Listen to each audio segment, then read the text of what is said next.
அண்ணா குப்பக்காரண்ணே, ஒரு வாரமா எங்கனே போன? நீ வராம வீடே நாரி போய் கிடக்குனே. போராட்டத்துக்கு போயிருந்தேன்ப்பா. போராட்டமா? ஆமா, இந்த வேலையெல்லாம் எங்களுக்கு நிரந்தரம் இல்ல. அம்மா யானே? ஏதோ கேகேஆர்னு ஒரு கம்பெனிக்கு 2363 கோடிக்கு 10 வருஷத்துக்கு மொத்தமா கொடுத்துட்டாங்களாமா. சரிண்ணே, குடுத்துட்டு போறாங்கண்ணே. அவங்களாம் குப்பையில போறாங்க, நீ தானே நல்லணும். என்னப்பா நீ புரியாதனமா பேசுற? இனி இந்த வேலையில யார வைக்கணும், யார வைக்க கூடாது, யாருக்கு எவ்வளவு சம்பளம் கொடுக்கணும் எல்லாமே அவங்கதான் முடிவு பண்ணுவாங்களாமா. அதுவும் 10-12 ரூபா தான் கொடுப்பாங்களாமா.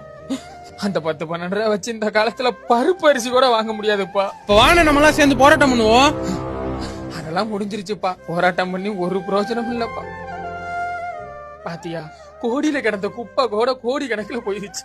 அதை சுத்தம் பண்ண நாங்க தெருக்கோடிக்கு போயிட்டோம்ல. சரி விடுண்ணா, இந்த வேலை எல்லாம் வேற வேலை. சுத்தம் பண்ண தெரிஞ்ச இந்த கைக்கு சுத்தமா வேற வேலை தெரியாது தம்பி. கழுத்தோடும் ஒரு ஆயுதத்தை தினம் களங்களில் சுமக்கிறோம்.